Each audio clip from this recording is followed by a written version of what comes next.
Thank you for the introduction. Thank you for the opportunity to speak here. Right, so I'm going to talk about twisted GGP. We'll start with recalling something about untwisted version of this.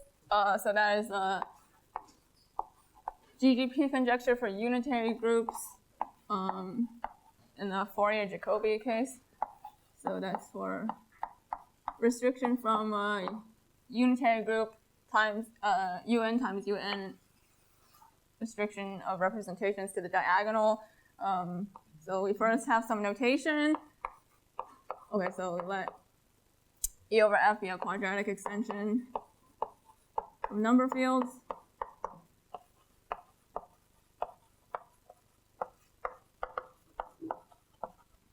Okay, and then we have a skew-Hermitian space V over E of dimension n. So we consider a cuspidal automorphic representation pi of uv times uv.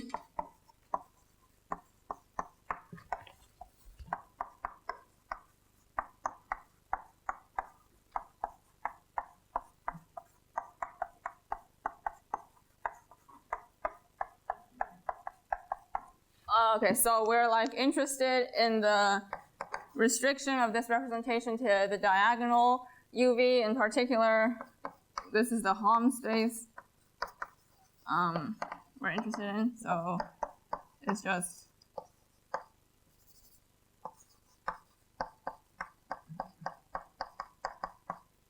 so like it's pi times the Bay representation.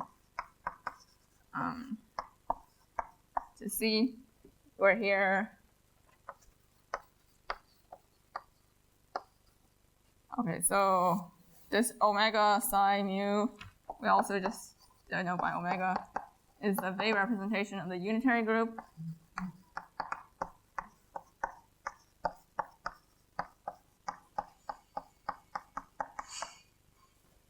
Here, just these characters not going to worry too much about it, but here is a psi is the additive character needed to define the Bay representation, and mu is another character. It's a multiplicative character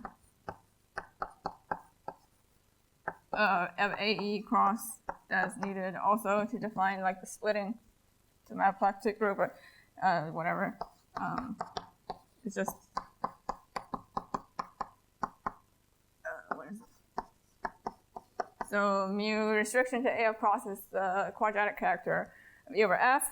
Anyway, this is just something needed to define the Bay representation. And okay,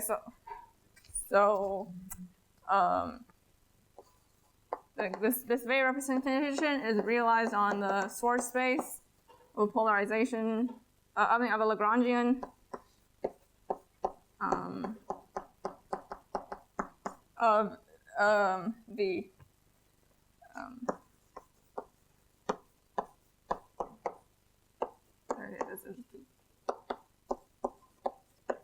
So we have a polarization of V restriction to F viewed as a symplectic space.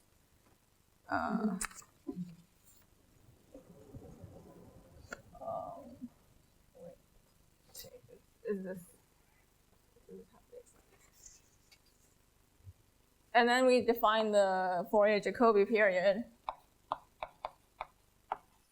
So for element var phi of pi and element of phi of the Bay representation, I guess. We have the period integral.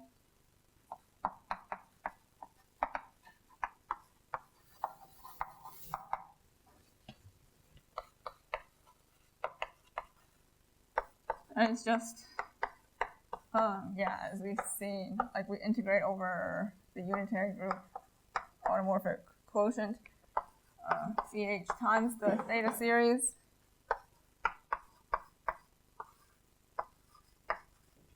Where this is the theta series.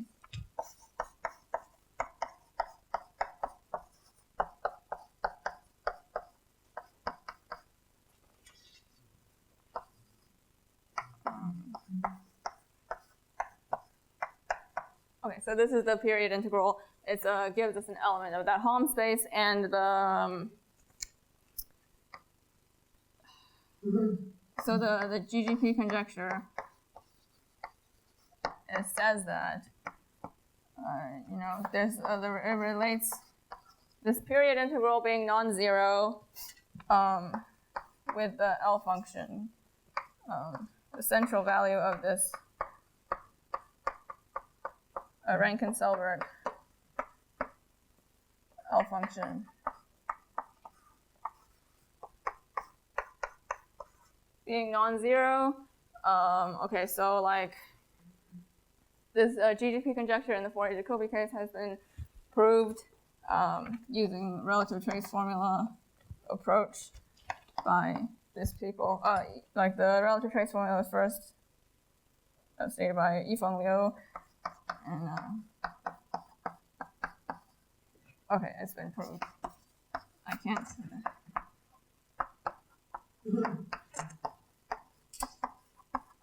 Yeah. Okay. So it's closely related to the Bessel case. Set this right over here. To the Bessel case, which is the UN times UN plus 1 case, which was shown also by a lot of people using the Jacquet-Rallis relative trace formula.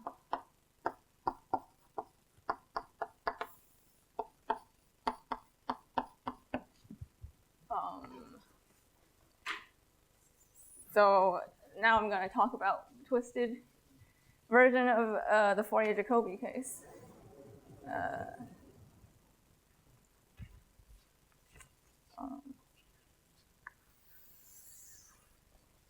So twisted GGP conjecture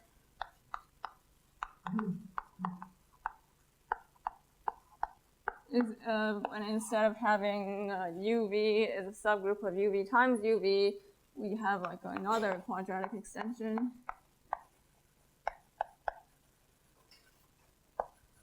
of F, and we'll instead like consider UV as subgroup of UV K, and let me just draw this extension. So we have this one, and we call this this bigger one of L. So it's like the same exact, definitions, I guess, but it seems to be a lot of complications, even though it's the same. So we still let pi be a cuspidal automorphic representation of well, now it's of a UV AK. And we still have the Weil representation of it's still of UV F as before, and we have the same definition for the period integral. So I'm just like writing it again. We have the same period integral.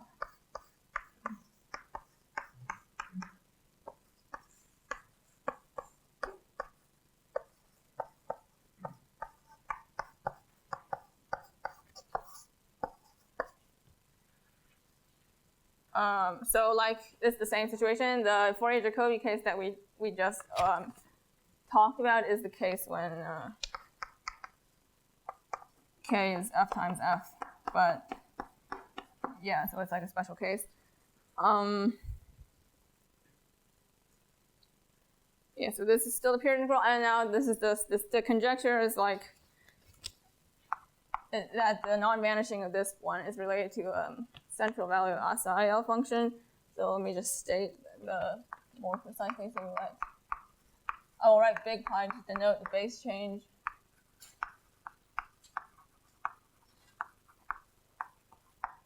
of pi to GLN L Then this is a conjecture, the global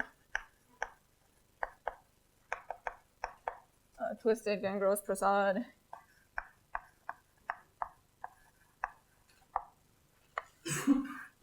It states that the following are equivalent. First thing is if this L value, oh wait, so I wrote.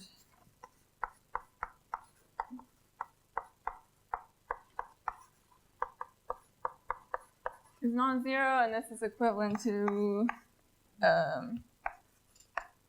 like the period integral being non-zero for something. Well, I state it like this. So there exists some skew-Hermitian space, another skew-Hermitian space of dimension n.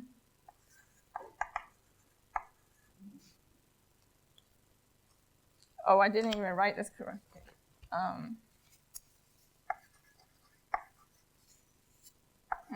Hospital automorphic representation pi prime of the unitary group for V prime such that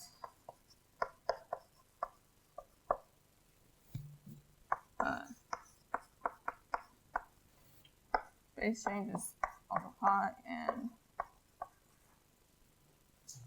and the period integral is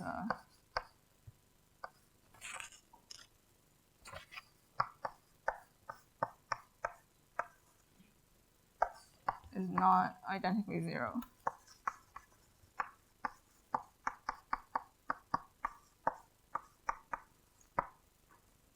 Okay, sorry. This is a statement of the conjecture, and basically we proved it for in the unramified case, and we'll talk about the proof. Let me just state exactly what we proved, although it's more or less just under some assumptions that everything is unramified, which is kind of strong. But Can you say which quadratic extension it's wait, sorry, it's like L over K. Right. Crazy. Okay, so let me just state the theorem. I want to say so. It's a joint work with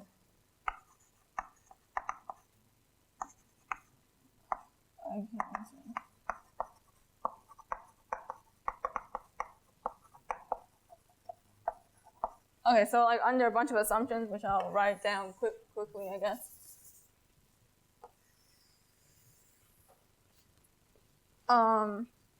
We proved the conjecture. There's a lot of assumptions. More or less, we just assume that both E over K and E over F and K over F are unramified. I mean, we can allow for a little bit of ramification, but it's more or less just we can only do it when things are unramified. So we assume that all finite places V of F are okay. Well, we can say this, but don't worry about it. So like which.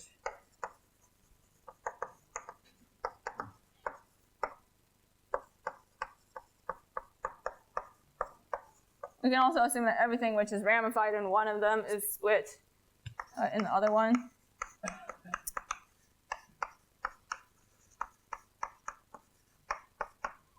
Also, like probably the kind of strongest assumption. I mean, like we have to assume that the representation pi v is unramified at all of their inert places. We also assume that the characters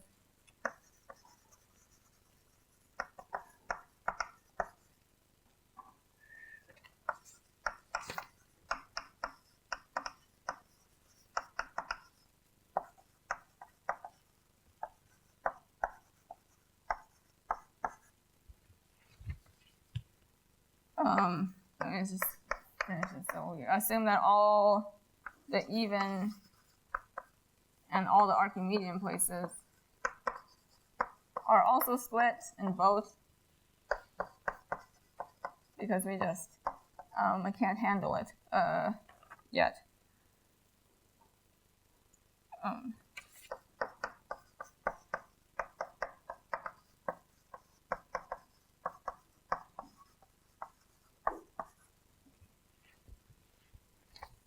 Okay, finally, we assume that there are two split places.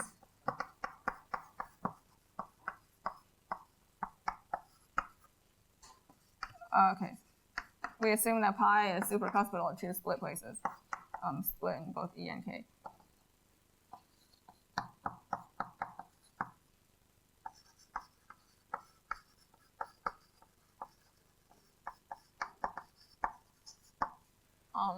Okay, it's not too interesting what the assumptions are, but and then we prove using a relative trace formula that the twisted GGP conjecture holds under all of these assumptions.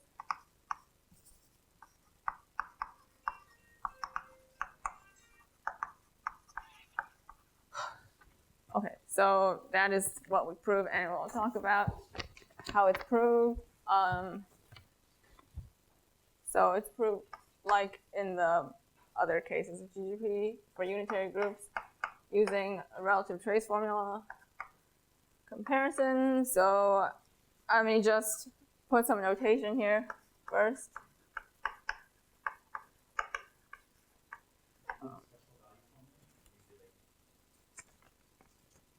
Wait, sorry.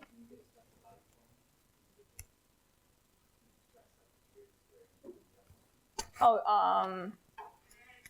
I mean, yes, you should be able to, but we didn't like do some calculation that's necessary for it. But yeah, the relative trace formula should also give you like a refined. I didn't, yeah, plan to talk about that.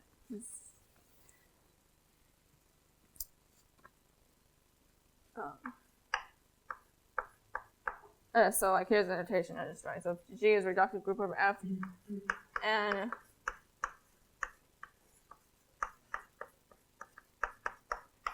for the compactly supported smooth function on GAF, we have this kernel function.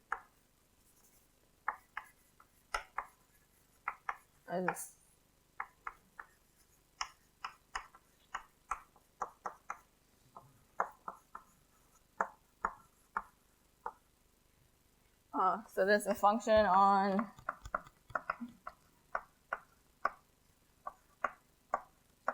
G bracket times G bracket, and we're going to define some RTFs, and we're going to integrate this over some subgroups of G, which I will momentarily state what those are. Like we have two of these, two triples, and there's also going to be like a Bay representation factor in here.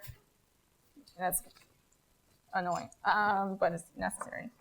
So I'm going to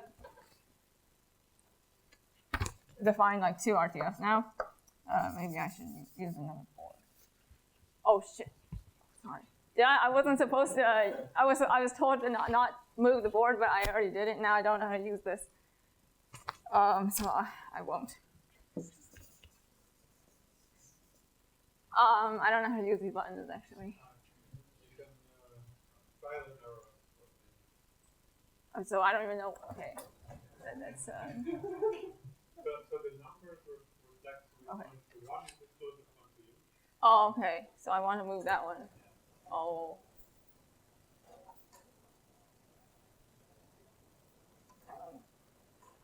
Do I need to hold it down? So this one is hold.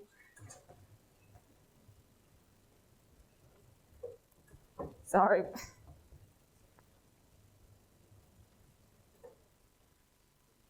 so this one doesn't move at all. Does it move? It's okay. Oh, okay, sorry.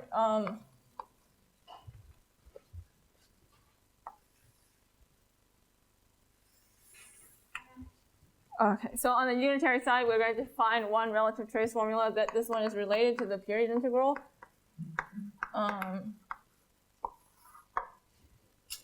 So on this side, our group is G equals UVK, and we integrate the kernel function over H times H, where H is just the unitary group UVF, I guess. And here's the definition. So we recall that the Weil representation is realized on the space of source functions on the Lagrangian. So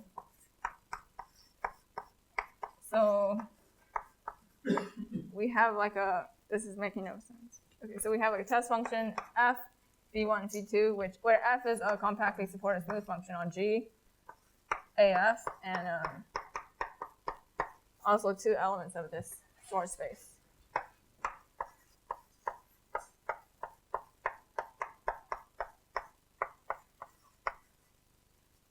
Then and then we define distribution J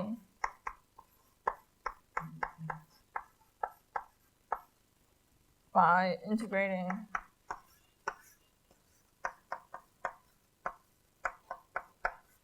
KF. But we also have like a product of theta series in here.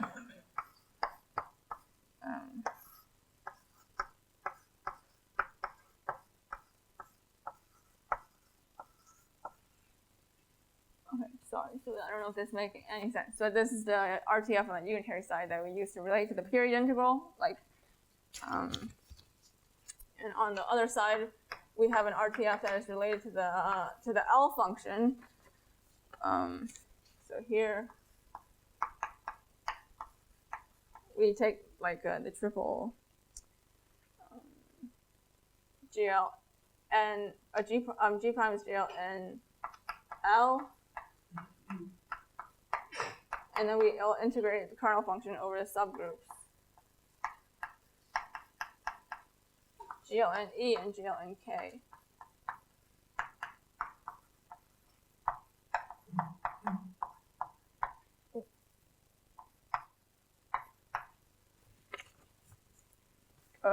What is it?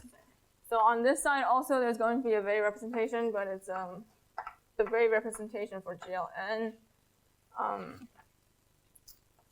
which is basically right translation. So we denote by R mu, and this is what it is. So it's Weil representation of GLN AE. It's kind of, and it's realized on the space of source functions on this AEN, which means I put the subscript in just to know row vectors. What is it? So it's defined by, I mean, this is just a formula.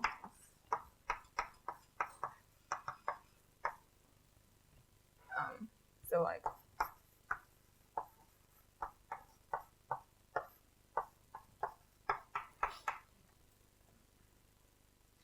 I guess I want to write H1.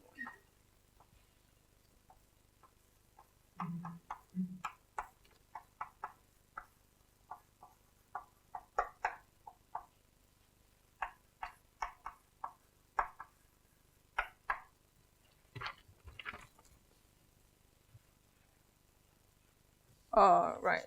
And then we also have, like, similar to the unitary side, we also have a theta series. That is kind of, it's defined the same way.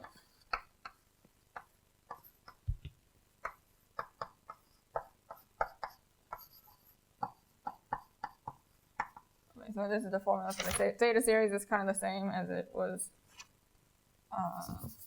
But there's also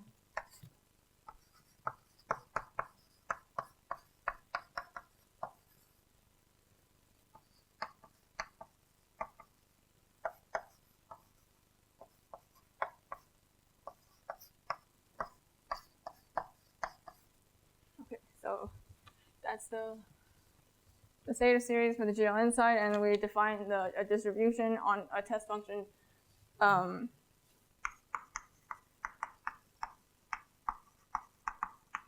Is basically analogous. So the test function is going to be a pair f prime c prime, where f prime is compactly supported and smooth function on g prime, AF points, and we also have a test function which is in this short space. And the distribution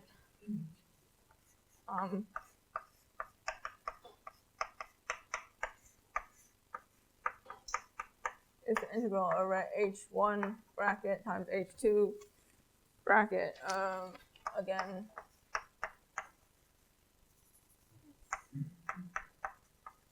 the kernel function times the theta series.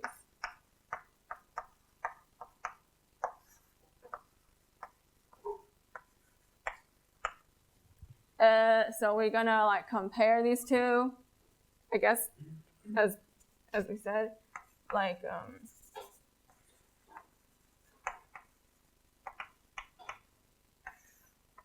I'm not gonna say so. Like the distribution J is related to the period integral via the spectral expansion, and the distribution I is related to the L function via spectral expansion by like this work of like I guess it's like Flicker and his like zeta integrals for the SIL function.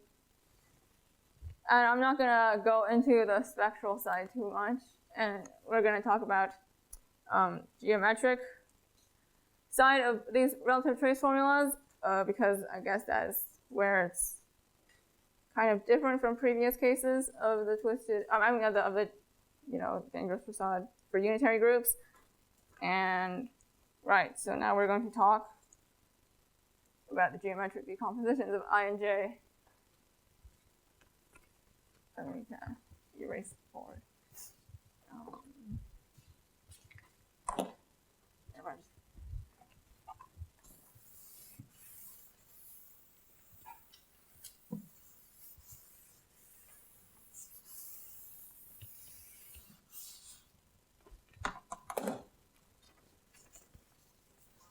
Okay.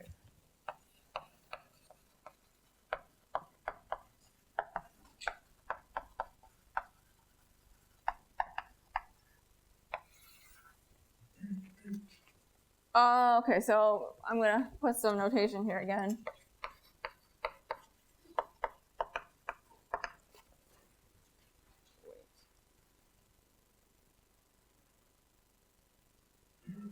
So we're gonna write sigma E over F to denote the generator of the Galois group E over F, and similarly for other quadratic extensions, there's like a lot of quadratic extensions running around. So also like there's E and K, and there's also one in the middle that inevitably gets involved. So we call that one M. We also have used the following notation. So like we have the M points of unitary group. So we'll denote by star, I think it's just star, the involution on GL and L such that the unitary group is given by x times x star equals 1. And okay, so we're trying to write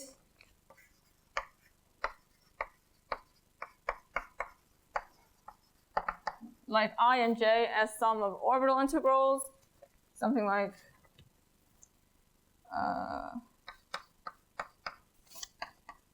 some sum over like h1 times h2 orbits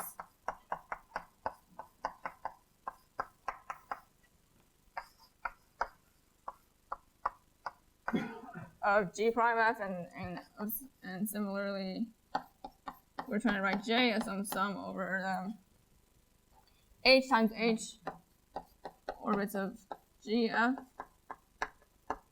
of some orbital integrals. Okay, and then we're going to talk about how that's done in this. First of all, because of the Weil representation factor in here, the orbit space also has some other stuff.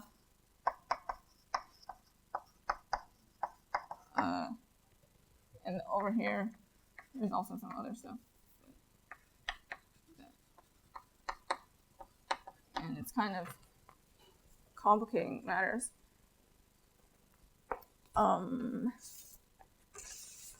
Yeah, so first of all, we talk about what exactly the orbit spaces down here are that we're summing over, and they're not really like orbits of any group action.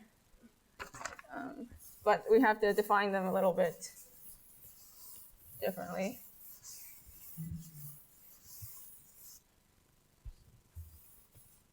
I think I still had a board over here. No, you want.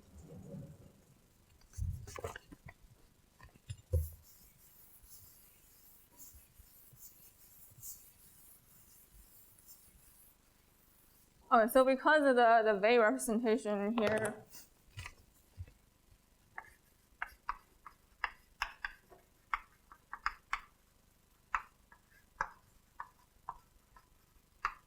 okay, so because of the Weil representation factors in the definition, which I think I just erased, what we did, we need to consider some partial Fourier transforms.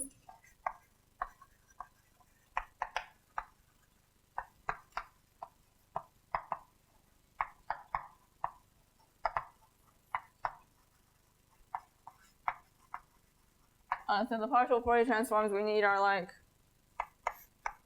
there's one from the Schwarz space times itself. Well, the Weil representation squared to the Schwarz space of V dual. The reason that we need this coming here is because the group UV times UV does not act geometrically on the, well, it doesn't act geometrically on this Schwarz space, but it like, okay, so it doesn't act on Lagrangian, but like when you do the partial Fourier transform, like the diagonal copy of the unitary group acts on V, at least, although the whole thing still doesn't. And then because we have this on the unitary side, we also have the analogous situation on the general linear side. So we have all this other dagger of Schwarz space of En to Schwarz space Fn times Fn, where we decompose it. Let's see.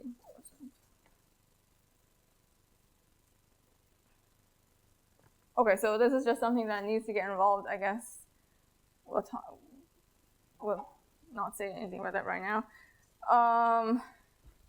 Okay, so I still need to define this orbit space, and the reason why it's troublesome is because in order to actually write the geometric decomposition, we need to, instead of having like orbital intervals for some orbits, we actually need to pick representatives of these orbits, which is quite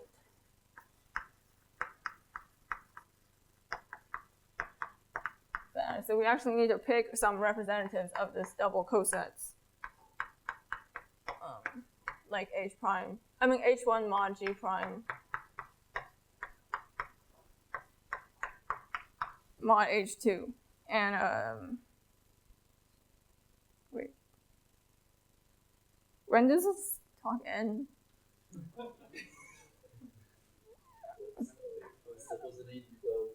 Okay, sorry, oh, sorry, I need to hurry up, maybe. Okay. So we, in order to do this, let me just say, we identify, first of all, this quotient G prime mod H2 is just GLNL.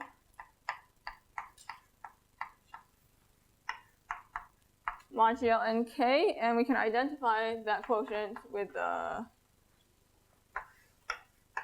this space, which I write Sn over K, although it's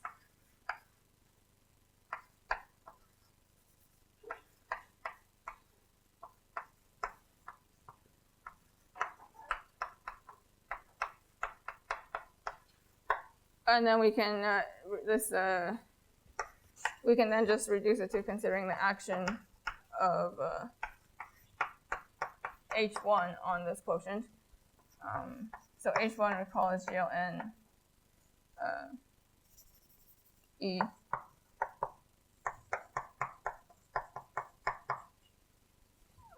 So this acts on Sn by sigma conjugation. And that's H1.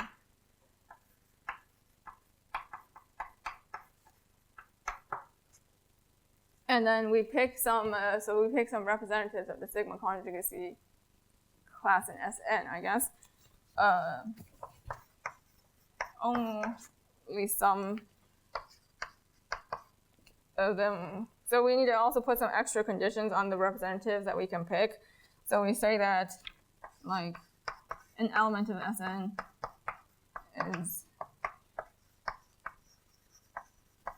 is normal if it commutes with its norm.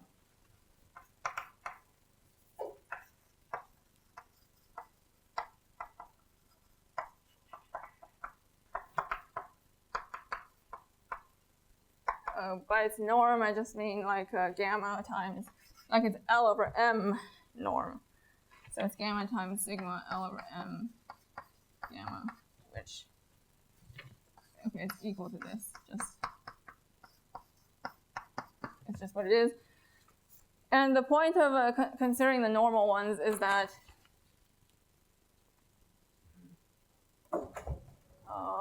let's see.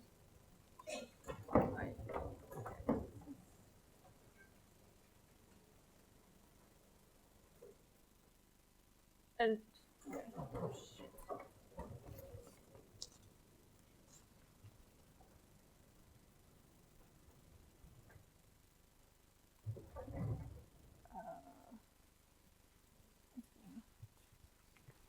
so like why we need to consider the normal ones.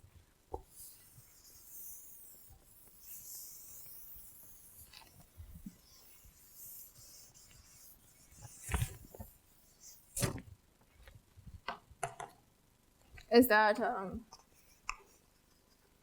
it's like because we have this extra kind of factor in our orbit space. So the point is that if gamma is normal, then the stabilizer, if it's normal and regular semi-simple,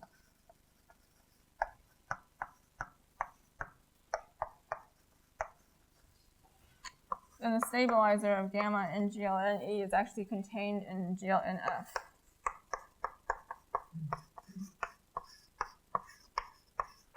And, well, yeah, the whole point is that if it's contained in GLN F, then it can act on the Fn times Fn factor. And if we don't have this, then it doesn't really work.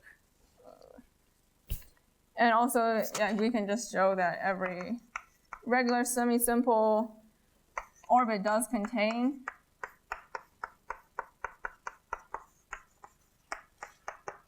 a normal element, so we're okay here.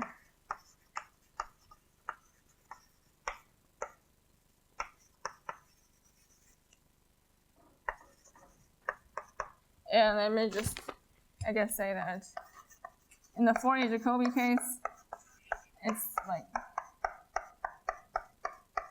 and the k equals f times f case. Gamma is just like gamma is like GLN L is GLN E times GLN E, and this is like the normality condition just means that gamma 1 and gamma 2 commute. And in this case, you can just pick the representatives like gamma 1, comma 1 as a kind of a natural choice of them, but in the twisted case, there is no kind of way to do this, so we need to pick them some other way, and it's not as simple. Okay. And that's kind of like, if feel like the main thing that's making it difficult here. Yeah, so this was orbits for the GLN side, and the unitary side is very similar. I feel like I always end up writing everything twice. Is it true that because of your assumptions, we can reduce only to the regular semi-simple orbits, so we don't have to consider other orbits? Oh, wait, sorry? Is it true that because of various assumptions you made, like the considerability ones, Oh, yeah. you can restrict only to regular semi-simple orbits, and Yeah. that's why the discussion on normality. Yeah, yeah.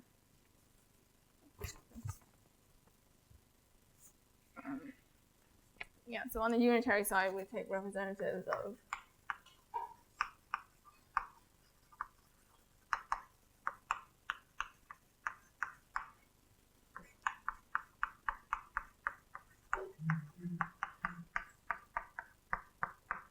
of these double cosets, or rather, I mean by the action of h times h on G by just like left and right multiplication, but I would write down here what the action is, and then we also have a similar definition of things in GF, which is UVK.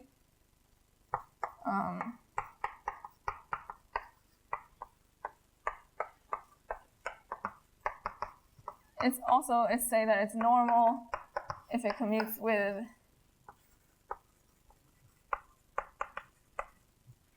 so now it's not like quite the norm, but it's like zeta times zeta star, which happens.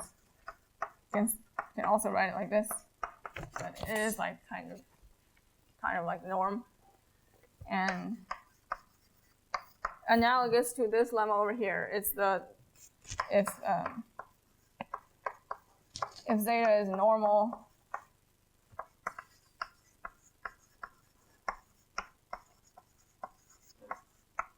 and regular semi-simple, then the stabilizer in h times h is contained in the diagonal.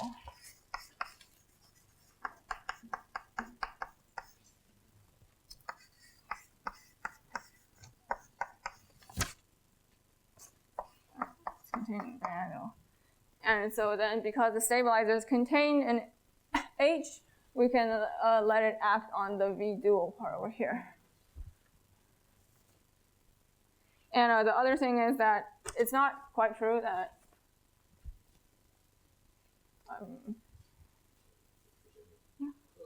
since you have remarked that it is the case across F, yeah. So you have analogous remark. Oh, yeah, yeah, it's just the same. I hope it's the same. Now that you're asking, so I guess in this case it's just a UV is UV times UV. You can still take it's still the same. Yeah. And these buttons are too confusing for me.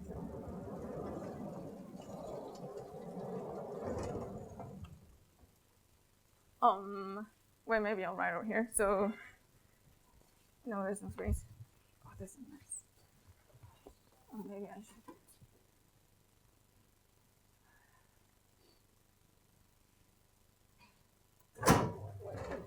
Yikes.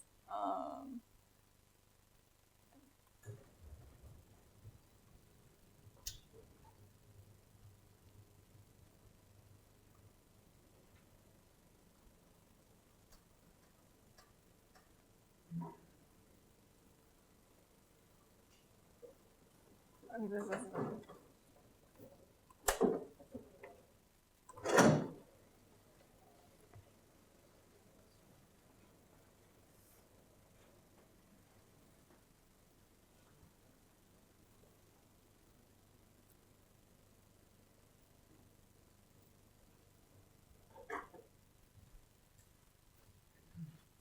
okay, so no, my board.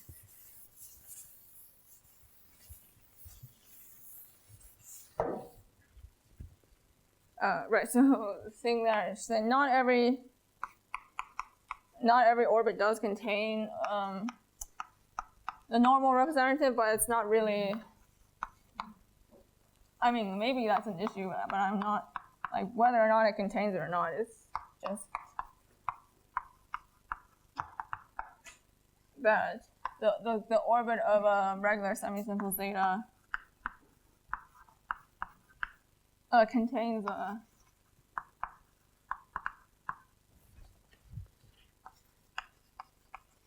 a normal element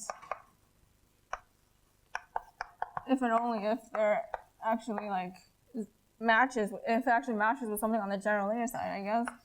So if there exists some gamma in Sn such that the norms are equal, the norm of zeta is equal to the norm of gamma. So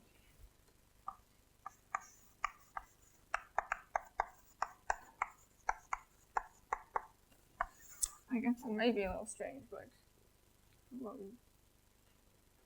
wait, am I? Okay, sorry. This is. Wait, is it like? Okay, great. So in order to define the orbit spaces, we need to pick a set of the normal representatives of the regular semisimple H1 of the GLNE orbits of Sn, and similarly we let R be a set of normal representatives of the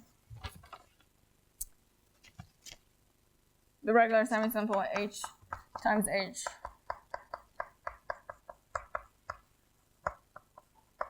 orbits of G. And then, well, we've only picked them for the orbits which contain a normal element at all.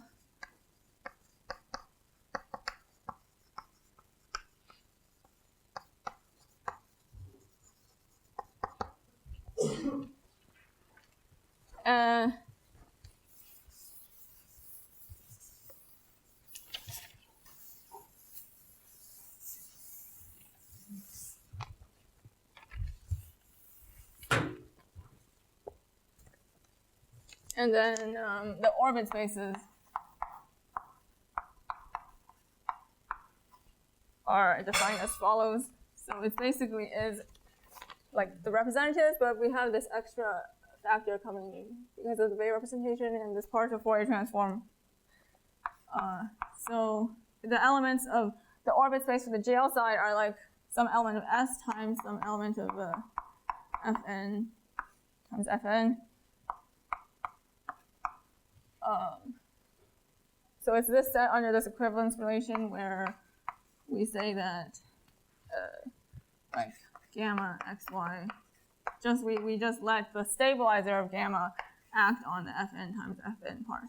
So it's like, and this is okay because the stabilizer is contained in GLNF. And similarly, we have orbit space for the unitary side,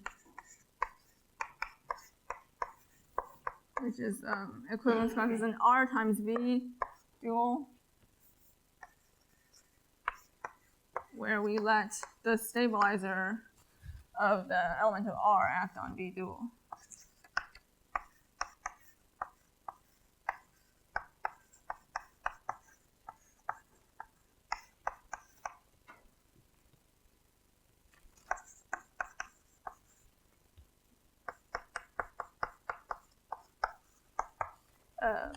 Okay, so these are the orbit spaces, and we will now define the orbital integrals, which is a complicated formula. But the orbital integrals are defined for elements of this x and y. And they are kind of like integrating over the orbit, but there's an extra factor. So on the general linear side,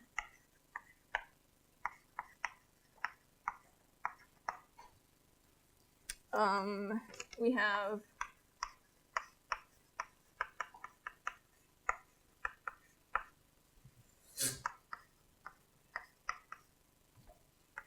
the orbital integral is terrible. Is an integral over the h1. I guess this is the local orbital integral. It's integral over the h1 times h2 orbit of the element gamma.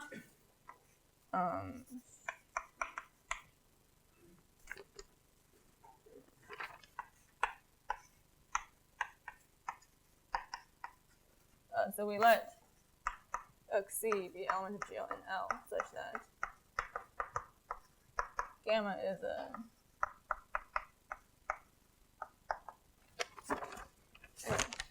and then we integrate over the orbit of this lift.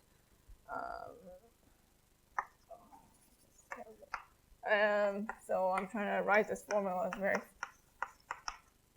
I don't really know if anybody actually wants to look at this, but anyway, there's this like Weil representation factor in here, which is making it so that this orbital integral actually doesn't change. If we change gamma to another representative, then this orbital integral is not equal to that, and it also doesn't change by anything simple. So it's actually kind of making it hard to deal with.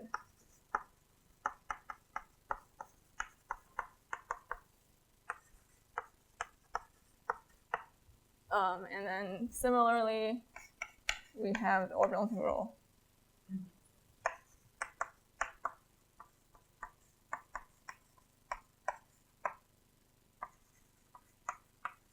Yeah, this is poor timing.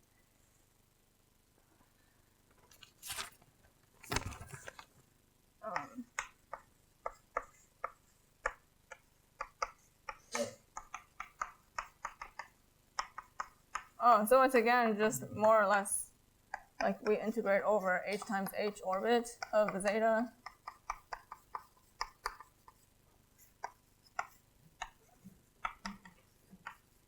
But now there's also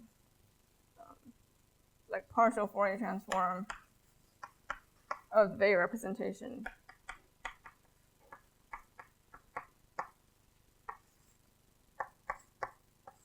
Going on here. So that's the definition of the orbital integrals. And the distributions do decompose as a sum over x and y of the product of these local orbital integrals. I don't have that.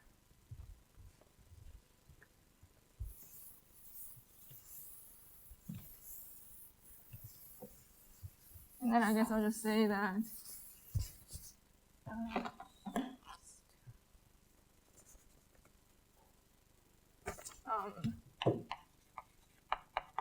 although the orbital integrals are weird, we do have a matching.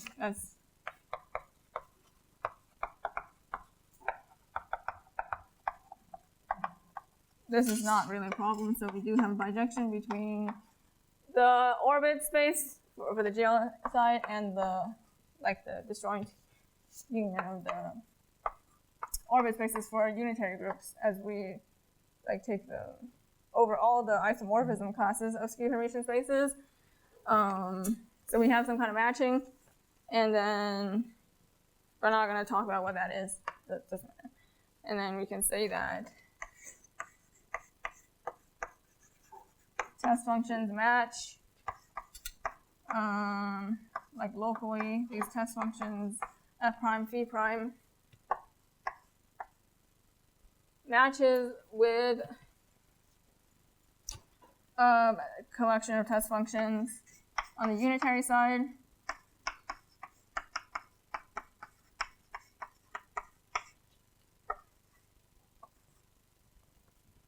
For the different isomorphism classes of skew-Hermitian spaces, if I guess we say that they match if the orbital integrals are equal up to the transfer factor.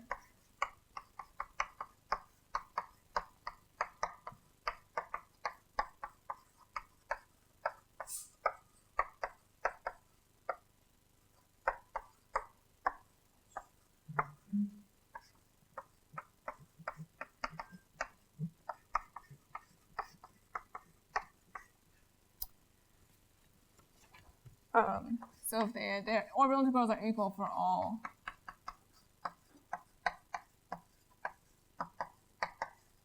the matching orbits, and I guess this notion, it depends on the choice of R and S over there. So it's kind of bad. So I guess you can say that the match if there exists some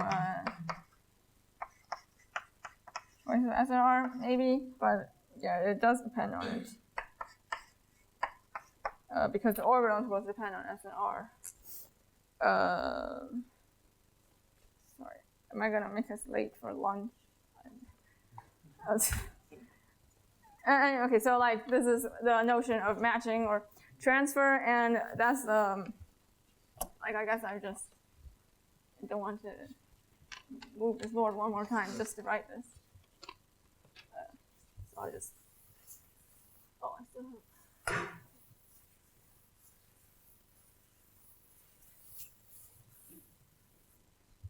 Right, so we want to know like the existence of matching test function, and this one I don't know how to prove.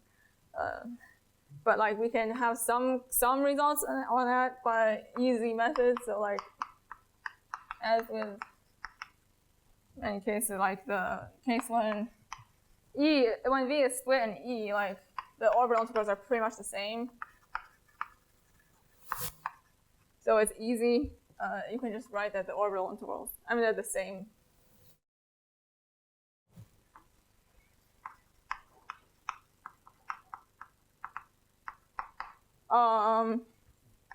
For the case when V is split in K, at least in the non-Archimedean case, but maybe also for the Archimedean case, but I don't know. But we can pick the representatives S and R such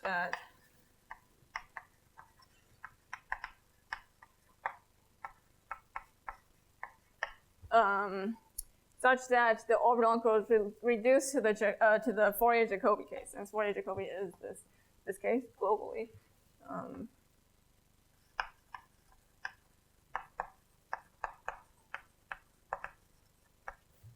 And in that case, smooth transfer is known, it reduces to J-K-Rallis.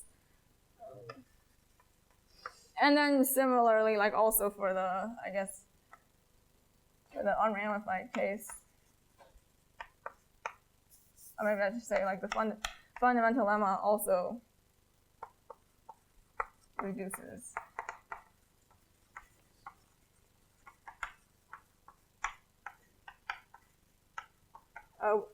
By picking S and R at the inert places in a way to simplify the orbital integrals, it can be reduced to J-K-Rallis fundamental lemma, which is also known shown by a lot of people. And so if we have like these results, we can prove the global result in the unramified case. That's why we had so many assumptions in the beginning. Yeah, so I think that's all I'll say about that. Sorry.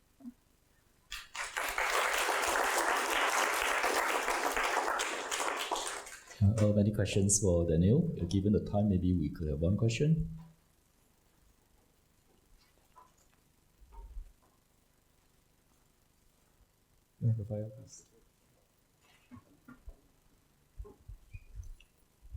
So yeah, just about the matching of orbits. What happened to the cosets on the unitary side which don't have a normal representative? Oh, sorry. Like we have to also pick the test functions so that they're supported on the orbits that do have one.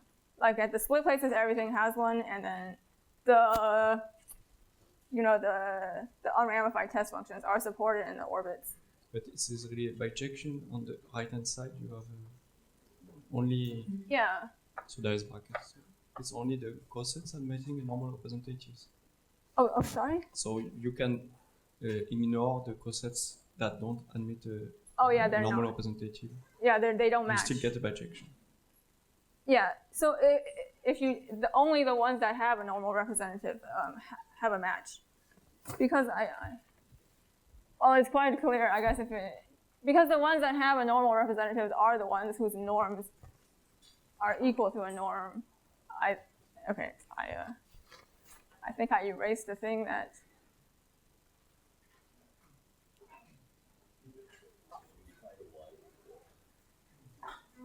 Okay, sorry. Can you say the question again? I'm so sorry.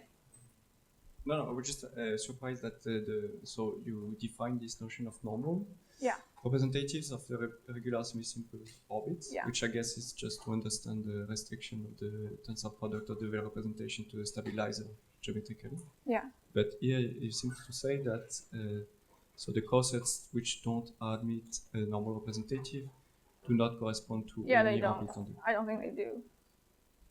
I guess. Let's send the